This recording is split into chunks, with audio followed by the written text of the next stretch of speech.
Hello and welcome to Cooper's Virtual Cooking Club. Thank you so much for joining us. I'm so excited to have you all, and let's get started.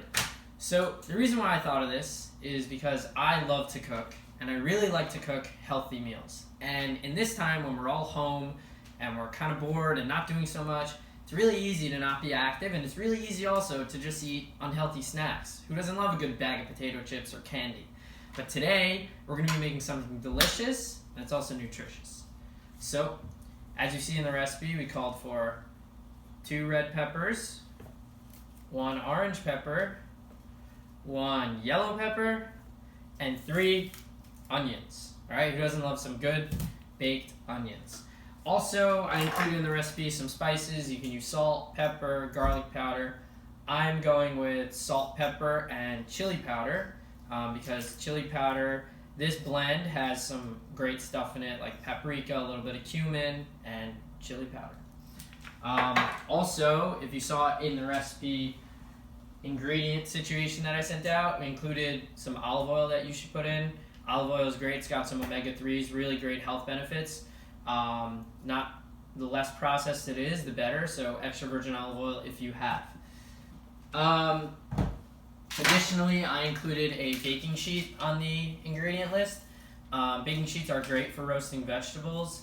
It makes sure that they don't just kind of just stick to the bottom of the pan, and it's good because you can spread them out. You have more room than in a 9x13 aluminum pan. That being said, if you only have an aluminum pan, that is fine too. Okay, so let's get started. Let us wash our vegetables first. Any vegetable that has a peel, like an onion, you don't have to wash so much because you're going to end up cutting off the peel. But a vegetable like a pepper or a tomato, those vegetables you should make sure to wash well under cold water. Also, on some peppers, you'll see they have these stickers. You see that?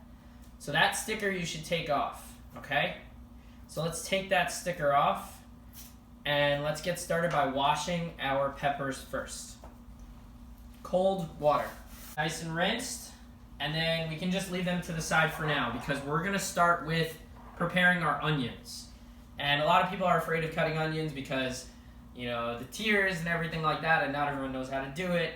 But I'm going to try to make this super easy for all of you. Okay, so an onion has a top and a bottom to it. Okay, so what we're going to do is we're going to first start off by cutting off the top part, and then we're going to cut the bottom part off. So the bottom of it has this button. It looks like a button. It's like a little brown button.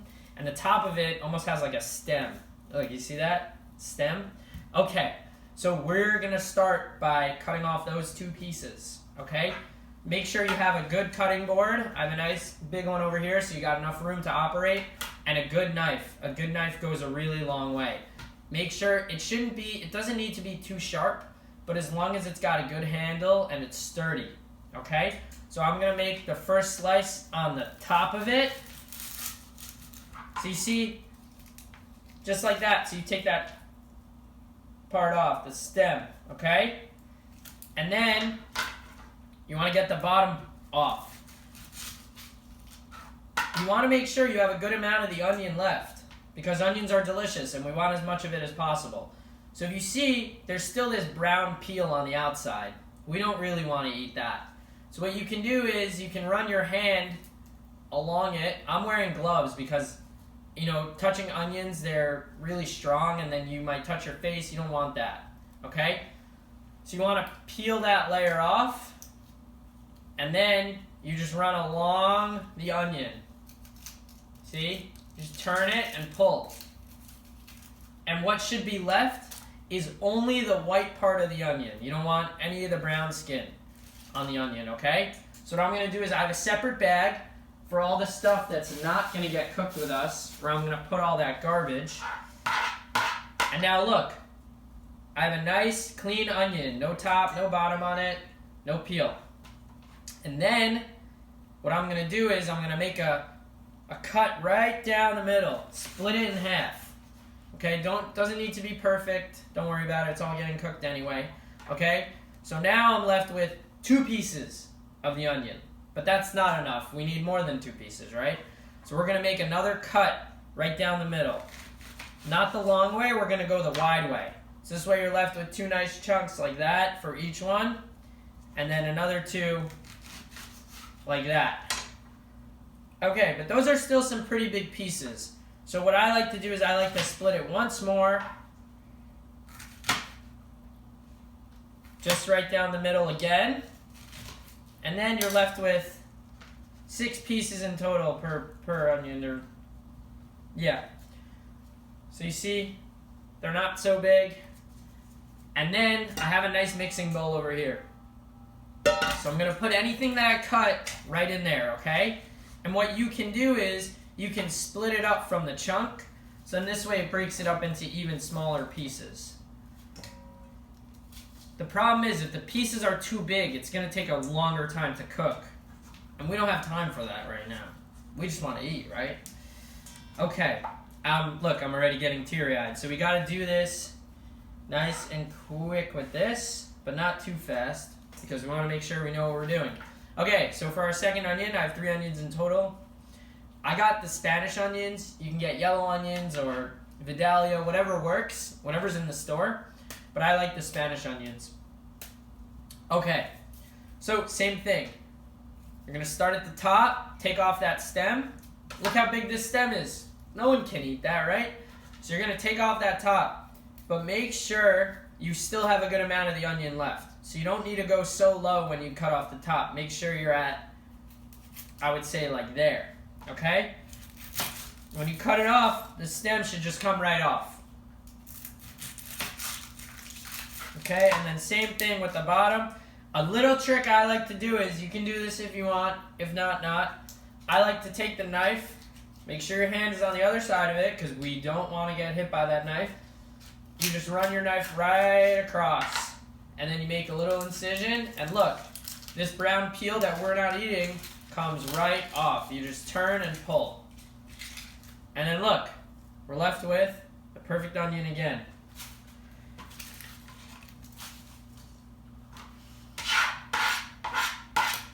Okay, so same thing. Go down the middle, split it into 2 pieces, right? 2 nice big chunks. And then down the middle again. And then down the middle once more. And then again, you can split it into smaller pieces if you like, but that's kind of the way I do it.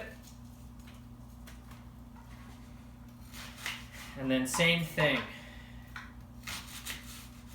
If you need help cutting, make sure you ask, okay? You have to learn to use the knife, but it's a great tool. Whenever I like to cut, I like to have my hand on the opposite side of where I'm making the cut. So if I'm cutting the top of the stem off, right, my hand should be further towards the bottom. But you still need, I like to keep my thumb on one side and my index finger on the other just to keep it stable so it doesn't move. So you just press. Voila, see, we got the top of that off. And then the same thing, look, the bottom, if I'm cutting the bottom, my finger's on the top. That should guide it.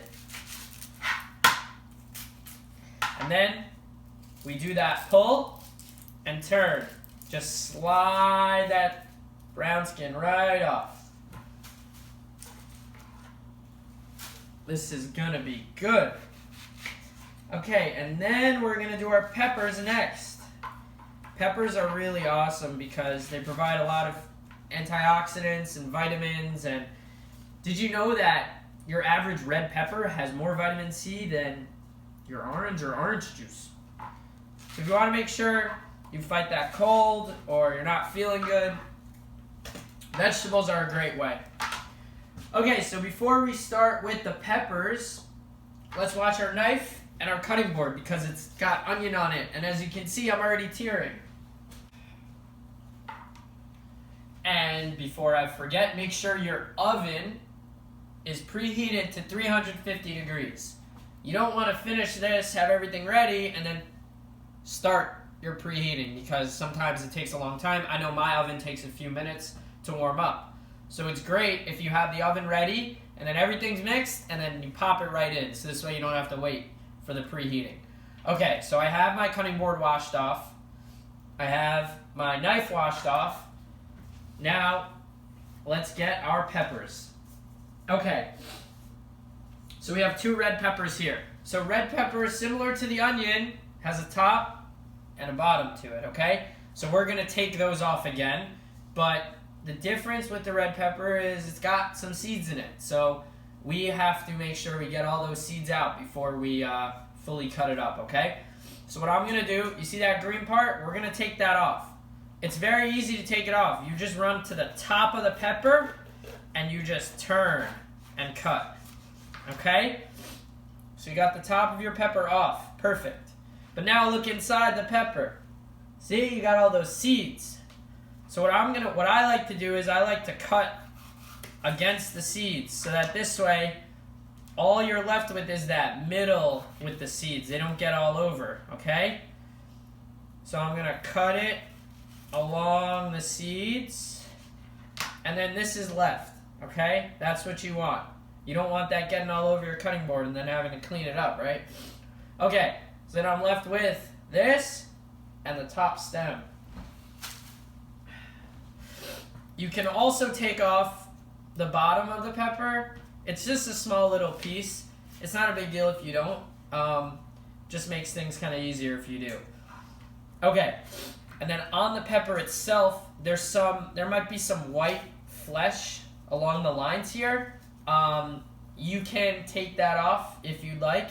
You can use a smaller knife to do that because sometimes it's harder with a bigger knife like this, but you just run along it and your hand can be on the side of it, supporting it, and then you just take it right off. See that? So you want to be left with a nice red pepper on the inside and the outside. This white flesh may appear on all the pieces, so you can take it off as you please. But again, a smaller knife might work best for this because it's just easier to maneuver. So there you go, the white flesh again, take that off. Okay, now that I have that white flesh taken off all my pieces, so right now I'm left with 4 big pieces. But like I said before, if you have a huge piece of vegetable, it's gonna take a long time to cook. So what I like to do with the peppers is, you see there's a little bit of an indent along here, like a little bit of a line. So I like to cut right down that line to use it as a guide. And then if you don't have a line, it's fine. You can just split those pieces into, let's say, 3. So you make 2 cuts along the line, and then you make 2 cuts, 1 along the line, and then 1 if you don't have a line, it's fine. So you have 3 longer pieces like this. But again, I'm going to split that again. So you're left with kind of square-looking pieces. Not perfect squares, but hey, it does the job, okay?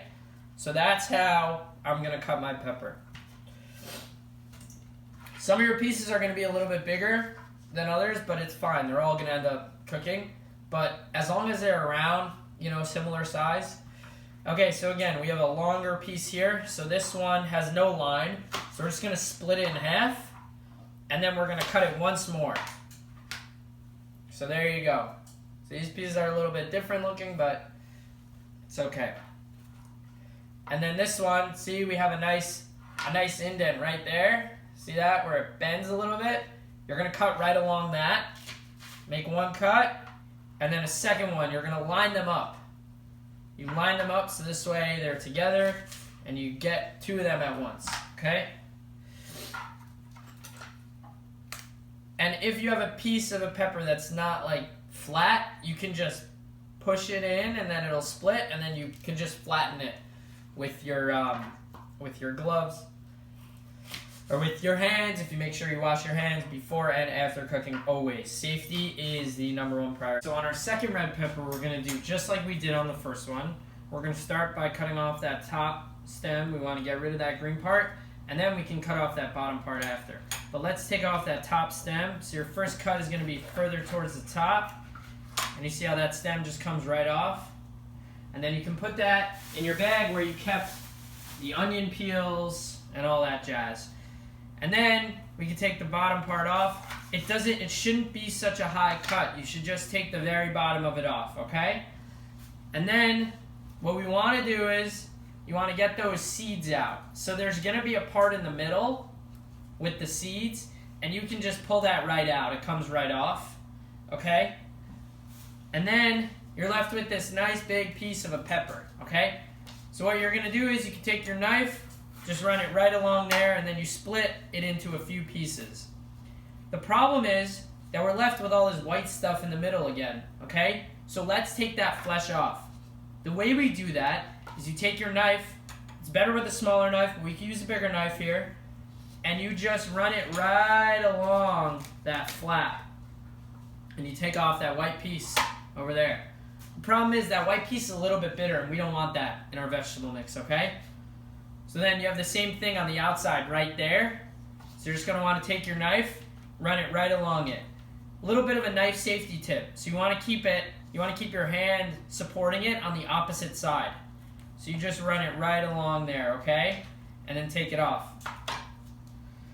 And put it back in that bag with all the other stuff from the onion and the other pepper. A good tip about that is that some people use that for composting. It's really good for the soil, so that's what my dad does. So we collect it and then we put it out every week, and it's good for a garden if you're interested in starting a garden with all these pepper seeds you have now. Okay, so then we have another piece here, so we're just going to slice that right off. So again, you want your hand supporting that pepper, so that this way your knife knows where to go. Okay, so we're left with this flap, and then indent like we talked about before, you're going to cut along the indent. So this way you're able to split it like so. Okay, so I'm left with a few pieces like this, but those are too big, so I'm going to cut it once more, at least once more down the middle. You can cut it twice if you like smaller pieces. I'm going to mix it up a little bit. We have some smaller and some bigger pieces, but they're all around the same size. Okay, so just put that in your mixing bowl. And then again here, see that white flesh? I want to just open that up, and then it's really easy to take that off. So what I like to do is I like to keep my thumb on one side and my index finger on the other just to support it.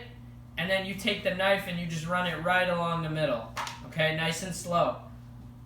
It's a way to be safe with this. You have to go slow with it when you're cutting, okay? And again, if you need help, please ask. Make sure to ask an adult, a parent, a sibling, someone who you know is good with this stuff, you know? Someone who you trust. Okay, so again, we have this indent, folds like so. So just cut right along that indent. And then you have two indents right here. And if you feel like you want to substitute something for the peppers, you don't really like peppers, you like tomatoes, you like zucchini, stuff like that, please feel free to. All these recipes are really flexible. You really can substitute. But if you do substitute, I'd love to hear what you did with it and how it turned out. Okay, so we have a few pieces here that look like our squares that we want. And then we are just going to put that right in the mixing bowl. Okay, and you're going to go do the same thing for those orange and yellow peppers. Okay? And then when you do so, you'll have a nice mix of different colors.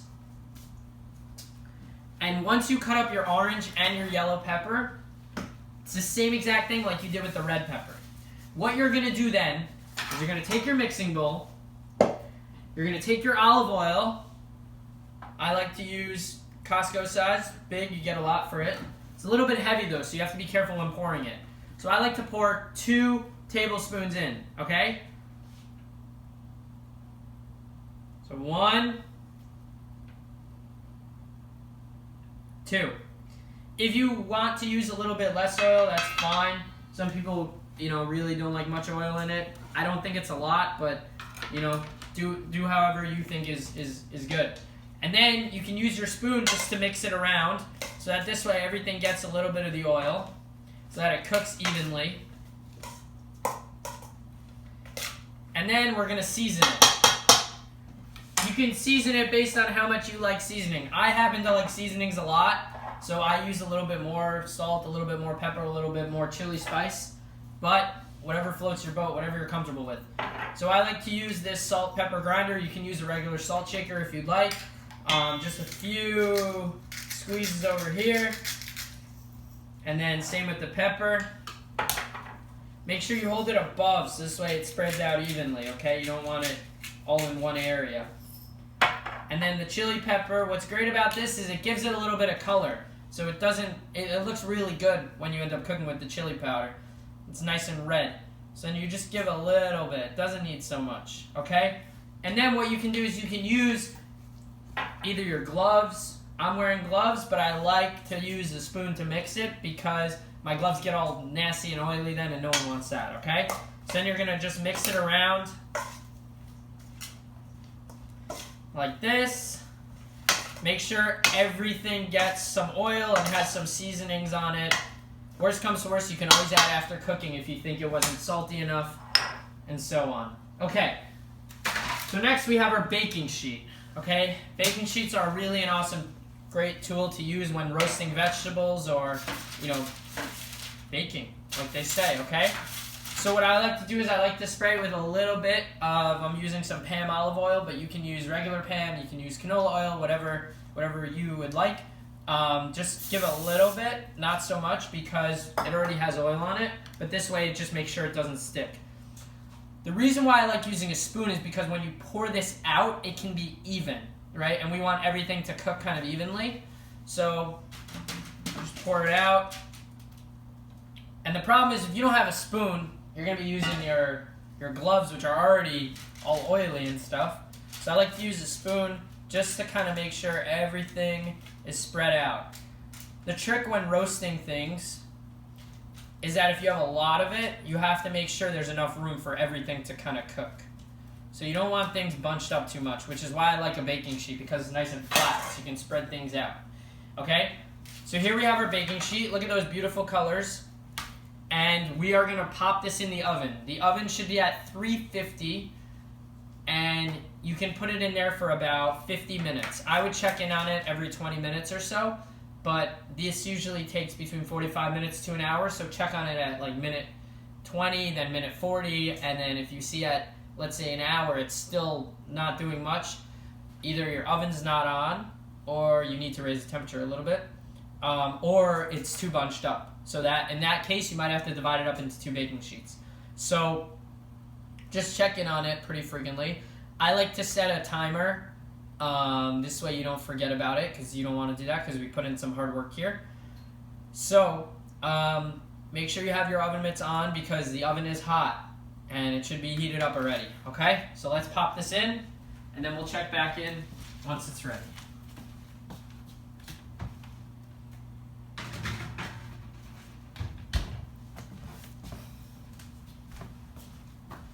And before I leave you for a few minutes, we should clean up, because that's what I like to do when things are in the oven, because then you can get some more stuff done. So what happens is when you end up mixing things with oil, it's hard to just get out by just washing it. So I like to use a paper towel to get all that oil off.